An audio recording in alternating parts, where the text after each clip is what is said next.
महात्मा गांधी और भगत सिंह ये तो ऐसे नाम हैं जिन्हें शायद ही कभी साथ साथ लिया जाता हो।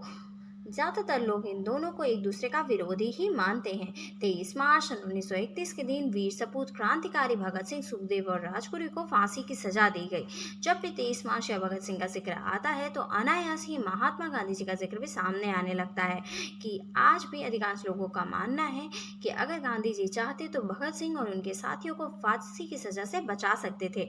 और इसी मान्यता के साथ गांधी जी को कटघरे में खड़ा कर दिया जाता है कि आखिर भगत सिंह, सुखदेव और राजगुरु को जब फांसी दी जा रही थी तो उस समय महात्मा गांधी क्या कर रहे थे? क्या उन्होंने भगत सिंह को फांसी की सजा से बचाने की कोशिश नहीं की?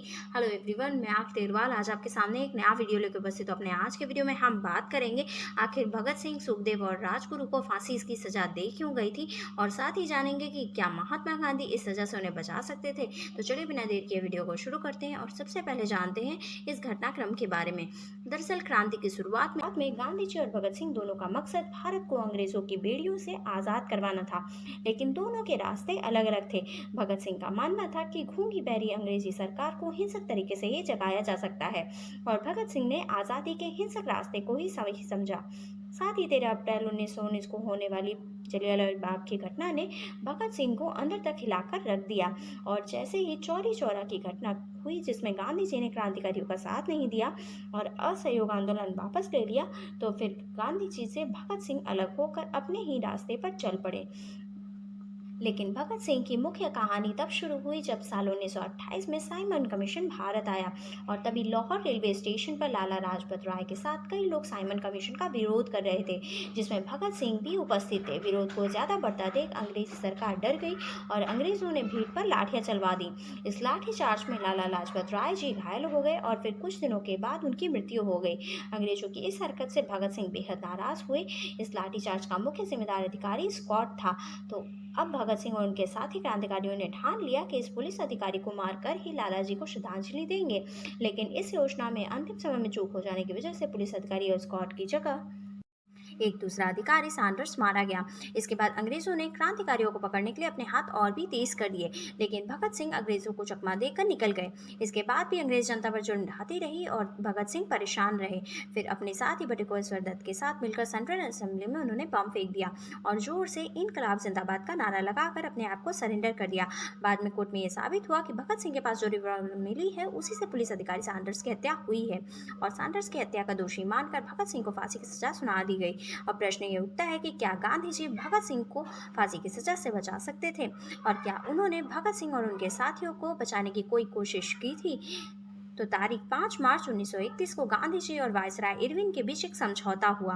गांधी जी और इरविन के समझौते में अहिंसक तरीके से पकड़े गए सभी कैदियों को छोड़ने पर सहमति बन गई, मगर पुलिस अधिकारी सैंडर्स की हत्या में दोषी पाए गए भगत सिंह को लेकर कोई भी बात नहीं हुई। ऐसे बात उठती है कि गांधी जी ने भगत सिंह को बचाने का प्रयास नहीं किया था।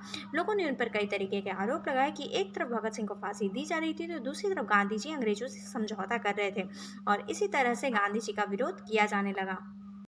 और फिर 23 मार्च की वो रात भी आई जिस दिन भगत सिंह को फांसी दी जानी थी। लोगों में आक्रोश चरम पर था। अंग्रेजों के साथ साथ लोग गांधी जी को भी कोस रहे थे। वजह था गांधी जी और इनके बीच हुआ समझौता। असल में गांधी जी ने भगत सिंह की फांसी को टालने की शर्त उस समझौते में रखी ही नहीं थी। सुभाष चंद्र बोस जी का भी यही मानना था कि यदि फांसी नहीं रुक रही थी तो गांधी जी ने इरविन के साथ समझौता किया ही क्यों। गांधी जी ने इस मुद्दे पर कहा कि भगत सिंह की बहादुरी पर हमें गर्व है, लेकिन मैं ये जानता हूँ कि हिंसा का तरीका ठीक नहीं था। गांधी जी ने यह भी कहा कि किसी खूनी डाकू लुटेरे को सजा देना मेरे धर्म के खिलाफ है। मैं भगत सिंह को नहीं बचाना चाहता, ये ऐसा कैसे हो सकता है? मेरी नीति पर शक करना कोई भी ठीक बात नहीं है। गांधी जी अपनी किताब स्वराज में लिखते हैं कि अगर मुझे भगत सिंह और उनके साथियों से बात करने का मौका मिलता तो भी मैं उनको यही समझाता कि हिंसा का तरीका ठीक नहीं है। ईश्वर को साक्षी मानकर मैं ये सत्य को जाहिर करता हूँ कि इस हिंसा के मार्ग पर चलकर किसी को स्वराज की प्राप्ति नहीं हुई है, बल्कि मुश्किलें ही प्राप्त हुई हैं। उस समझौते में मैं जितने तरीके से वायसराय को समझा सकता था मैंने कोशिशें की। इन वीरों ने मौत के डर को भी जीत लिया है, लेकिन उनके कृत्यों को मैं बर्दाश्त नहीं कर सकता। उनके कार्यों से देश को फायदा हुआ हो ये मैं नहीं मानता। गांधी जी ने एक चिट्ठी वायसराय को भी लिखी जिसमें उन्होंने गुजारिश की की मौत की सज़ा को यदि टाला नहीं जा सकता तो फिर कुछ समय के लिए उसे स्थगित तो किया जा सकता है। लोगों का मानना है कि गांधी जी भगत सिंह की सज़ा को स्थगित करवाना चाह रहे थे, जबकि उन्हें रुकवाने का प्रयास करना था। लेकिन क्या उस समय ये संभव था? असल में हम गुलाम देश में रहने वाले थे और भगत सिंह पर सैंडर्स जैसे बड़े अधिकारी की हत्या का आरोप था। हालांकि शोधकर्ताओं को आज तक कोई भी ऐसा सबूत नहीं मिला कि गांधी जी ने भरपूर प्रयास किया हो, और साथ ही भगत सिंह खुद भी नहीं चाहते थे कि उन्हें फांसी नहीं हो। और मात्र 23 साल की उम्र में उस वीर बहादुर ने अपने प्राण देश के लिए हंसते हंसते न्यौछावर कर दिए। आपको क्या लगता है कि गांधी जी भगत सिंह और उनके साथियों को फांसी की सजा से बचा सकते थे? और यदि उन्हें ये सजा नहीं होती तो क्या हमारा देश और पहले ही आज़ाद हो चुका होता? आपकी इस बात पर क्या राय है, हमें कमेंट करके ज़रूर बताइएगा। आज के वीडियो में बस इतना ही। For more such interesting video, like and subscribe my channel. Thank you. Bye bye.